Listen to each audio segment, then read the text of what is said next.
જય Hind. Only for exam ચેનલમાં તમારા દરેક મિત્રોનું હાર્દિક સ્વાગત છે. તો મિત્રો, આજે આપણે વિડીયોમાં જોવાના છે કે મેં સ્પેશિયલ 1500 પ્રશ્નોની મિત્રો એક પીડીએફ ફાઇલ તમારા માટે બનાવી છે કે જેની અંદરથી મિત્રો હું દરરોજ તમારી સમક્ષ 50 મહત્વપૂર્ણ પ્રશ્નો મિત્રો જનરલ નોલેજના છે એ તમારી સમક્ષ મૂકવાનો પ્રયત્ન કરું છું કે જે તમારે આવનારી ગુજરાતની કોઈ પણ સ્પર્ધાત્મક મિત્રો પરીક્ષા હોય એના માટે ખૂબ જ ઉપયોગી થઈ પડશે. તો આજે મિત્રો જે આપણે વિડીયો છે ભાગ નંબર 4 છે, એટલે કે આગળના પ્રશ્નો મુકાઈ ચૂક્યા છે. તો એ ભાગ નંબર 4 છે, તો વિડીયો પૂરેપૂરો જોજો. શરૂઆત કરીએ વિડીયોની. પ્રશ્ન એક તમારી સમક્ષ જો પ્રશ્ન શું છે? પ્રશ્ન છે કે ગુજરાતના જાણીતા ઉદ્યોગપતિ ધીરુભાઈ અંબાણી ક્યાંના વતની હતા, કે મૂળ ક્યાંના મિત્રો નિવાસી કે વતની હતા? તો જવાબ આવશે ચોરવાડના મિત્રો. ક્યાંના હતા? ચોરવાડ. પ્રશ્ન આપણે આગળ જોઈએ. કયો છે પ્રશ્ન? અસહકાર ચળવળનો પ્રારંભ કઈ સાલમાં થયો હતો મિત્રો? તો ઈસવીસન 1820માં. ક્યાં થયો હતો? ઈસવીસન 1820માં. જવાબ મિત્રો ક્યારે હશે? ઈસવીસન 1820માં. પ્રશ્ન આપણે આગળ જોઈએ કે મોઢેરાનું સૂર્ય મંદિર, મોઢેરાનું જે સૂર્ય મંદિર છે એ મોઢેરાનું સૂર્ય મંદિર કોણે બનાવડાવ્યું હતું? તો ભીમદેવ. તો કોણે બનાવ્યું હતું? ભીમદેવ બનાવ્યું હતું. પ્રશ્ન આગળ જોઈએ આપણે કે પ્રાચીન કાળમાં ગુજરાતનું કયું બંદર મરી મસાલા અને રેશમના વ્યાપાર માટેનું જાણીતું બંદર હતું? તો મિત્રો કયું હતું? જવાબ આવશે ભરૂચ. કયું હતું? ભરૂચ બંદર હતું.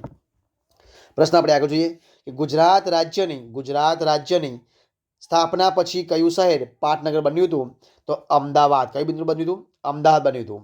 પ્રશ્ન આગળ ગાંધીજીનું અમદાવાદમાં આવેલા નિવાસ સ્થાનનું નામ શું હતું મિત્રો? તો નામ હતું હૃદયકુંજ. શું નામ હતું? હૃદયકુંજનું નામ હતું. પ્રશ્ન આગળ જોઈએ આપણે કે ગાંધીજીને બાપુનું બિરુદ કયા સત્યાગ્રહમાં મળ્યું હતું? તો ચંપારણ સત્યાગ્રહ. મિત્રો કયા? ચંપારણ સત્યાગ્રહમાં મળ્યું હતું. પ્રશ્ન આપણે આગળ જોઈએ કે વડોદરા રાજ્યમાં કયા મરાઠા રાજવીઓનું શાસન હતું? તો ગાયકવાડનું. મિત્રો કોનું શાસન હતું? ગાયકવાડનું શાસન હતું. પ્રશ્ન આગળ જોઈએ કે આબુમાં આદિનાથનું આરસ મંદિર કોણે બંધાવ્યું હતું? તો વિમલ મંત્રી. મિત્રો કોણે બનાવ્યું હતું? વિમલ મંત્રીએ બંધાવ્યું હતું. પ્રશ્ન આગળ ગુજરાતનો કયો જિલ્લો વિશ્વની સૌથી મોટી ફ્લેમિંગો વસાહત માટે જાણીતો છે? તો જવાબ આવશે મિત્રો કયો છે? મિત્રો કયો જિલ્લો આવશે? જિલ્લો આવશે કચ્છ જિલ્લો. કયો આવશે? કચ્છ જિલ્લો આવશે. આગળ પ્રશ્ન ગુજરાતનું કયું શહેર મક્કાનું દ્વાર તરીકે ગણાતું હતું? તો મિત્રો ગુજરાતનું એ શહેર હતું જેને મિત્રો સુરત. કયું હતું? સુરત જે હતું એ સુરત ગુજરાતનું મક્કાનું પ્રવેશ દ્વાર ગણાતું હતું. કયું? સુરત. પ્રશ્ન આગળ જોઈએ આપણે કે ઈસવીસન 1919માં કયા એક્ટ વિરુદ્ધ ગુજરાતમાં હડતાલ પડી હતી? તો જવાબ આવશે મિત્રો રોલેક્ટ એક્ટ. કયું મિત્રો? Rowlatt act. એના વિરુદ્ધમાં. પ્રશ્ન આપણે આગળ જોઈએ. કયો છે પ્રશ્ન? તો કે ભીલોના ઉત્કર્ષ માટે. કયો મિત્રો પ્રશ્ન છે? કે ભીલોના ઉત્કર્ષ માટે ઈસવીસન 1922માં ભીલ મંડળની સ્થાપના કોણે કરી હતી? તો મિત્રો એ કરી હતી ઠક્કર બાપાએ. મિત્રો કોણે? ઠક્કર બાપાએ કરી હતી. પ્રશ્ન આગળ ગાંધીજીનો નિર્વાણ દિવસ મિત્રો કયો છે? એટલે કે દિન કયો છે? તો જવાબ આવશે 30 જાન્યુઆરી ઈસવીસન 1948. મિત્રો જવાબ આવશે 30મી જાન્યુઆરી 1948. પ્રશ્ન આગળ મુનસર તળાવ કોણે બંધાવ્યું હતું? તો મિત્રો એ બંધાવ્યું હતું રાણી મિનળદેવી. તો કોણે બનાવ્યું હતું? જે પાટણના રાજમાતા હતા, રાજમાતા મિનળદેવીએ. પ્રશ્ન આગળ જોઈએ નારાયણ સરોવરની પાસે કયું જૈન તીર્થ આવેલું છે? તો શંખેશ્વર. કયું? શંખેશ્વર આવેલું છે. પ્રશ્ન આગળ ગાંધીજીનો જન્મ ક્યાં અને ક્યારે થયો હતો? તો 2 ઓક્ટોબર ઈસવીસન 1869ના રોજ, અને એ પણ ક્યાં? તો પોરબંદરમાં. 2 ઓક્ટોબર ઈસવીસન 1869માં પોરબંદરની અંદર.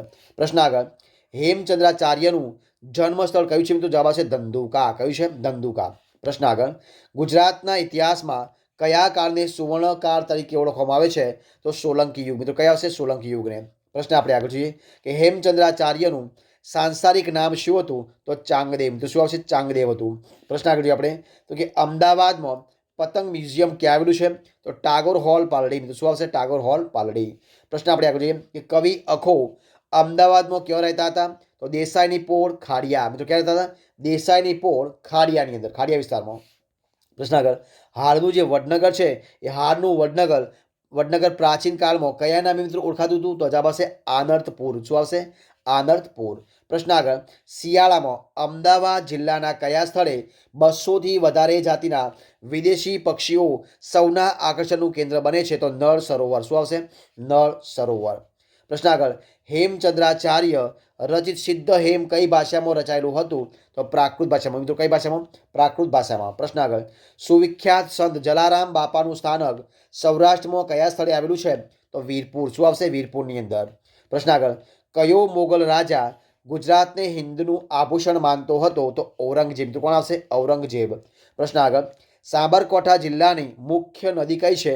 તો હાથમતી નદી. મિત્રો કઈ છે? હાથમતી આવશે. પ્રશ્ન આગળ.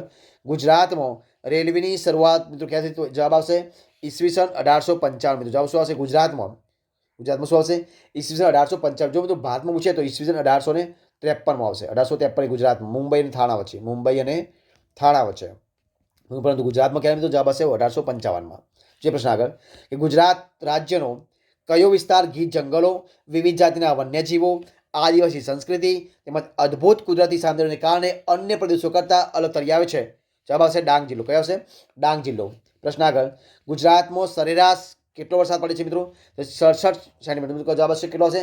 67 સેન્ટીમીટર વરસાદ પડે છે. પ્રશ્ન આગળ કે ગુજરાતમાં કુલ કેટલા કિલોમીટર વરસાદમાં રણ પથરાયેલું છે? તો 27,200 ચોરસ કિલોમીટરમાં ગુજરાતમાં રણ પથરાયેલું છે. 27,200 કિલોમીટર. પ્રશ્ન આગળ. સાપુતારા શબ્દનો શું અર્થ થાય છે? તો સાપોનું નિવાસ સ્થાન. શું થશે? સાપોનું નિવાસ સ્થાન. પ્રશ્ન આગળ. ગુજરાતની કઈ 3 નદીઓ અંતસ્થ ગણાય છે? તો સરસ્વતી, બનાસ અને રૂપેણ. શું આવશે? સરસ્વતી, બનાસ અને રૂપેણ. પ્રશ્ન આપણે આગળ જોઈએ કે ગુજરાતનું સૌથી મોટું મંદિર કયું છે? તો જવાબ આવશે અક્ષરધામ મંદિર, ગાંધીનગર. કયું આવશે? અક્ષરધામ મંદિર, ગાંધીનગર. પ્રશ્ન આગળ જોઈએ આપણે કે રાજકોટ જિલ્લામાં આવેલા જસદણ નજીક કયો ઐતિહાસિક કિલ્લો આવેલો છે? તો જવાબ આવશે હિંગોળગઢ. મિત્રો કયો આવશે? હિંગોળગઢ. પ્રશ્ન આગળ. કચ્છ જિલ્લામાં કયું રણ આવેલું છે? તો થરપારકરનું રણ આવશે. કયું આવશે? થરપારકરનું રણ આવશે. પ્રશ્ન આગળ. ભારતનું બીજા ક્રમનું સૌથી મોટું સાયન્સ સિટી ક્યાં આવેલું છે? મિત્રો જવાબ આવશે અમદાવાદ. શું આવશે? અમદાવાદમાં આવેલું છે. પ્રશ્ન આગળ. ડચ લોકોએ કયું આવશે? ડચ લોકોએ ગુજરાતમાં કઈ સાલમાં વ્યાપારી થાણું સ્થાપ્યું હતું? જવાબ આવશે ઈસવીસન 1606માં. ઈસવીસન 1606. પ્રશ્ન આગળ જોઈએ આપણે કે અડાલજનું પ્રાચીન નામ શું છે? તો ગઢ પાટણ. કયું નામ છે? ગઢ પાટણ. પ્રશ્ન આગળ જોઈએ આપણે કે પોરબંદર જિલ્લાના કયા ગામમાં શ્રી કૃષ્ણ, બલરામ અને રૂકમણીજીનું પ્રાચીન મંદિર આવેલું છે? તો માધવપુર. કઈ આવશે? માધવપુર. પ્રશ્ન આગળ કે ફ્રેન્ચ લોકોએ ગુજરાતમાં કઈ સાલમાં વ્યાપારી સ્થાન સ્થાપ્યું હતું? જવાબ આવશે ઈસવીસન 1968. કયો આવશે? ઈસવીસન 1968માં.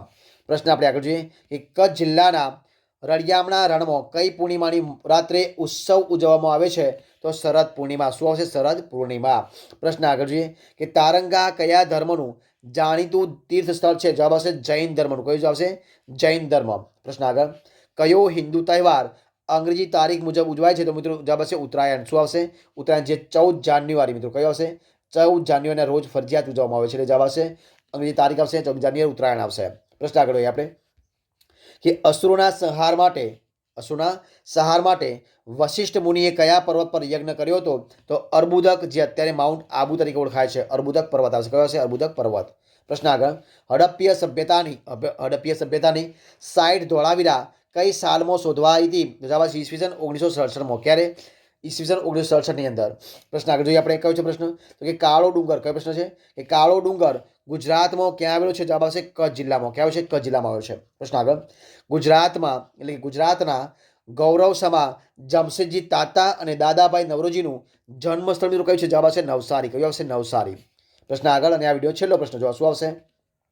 તો કે ગુજરાતમાં ટેલિવિઝનનો પ્રારંભ ક્યારે થયો હતો? જવાબ આવશે 15મી ઓગસ્ટ 1975. કયો આવશે?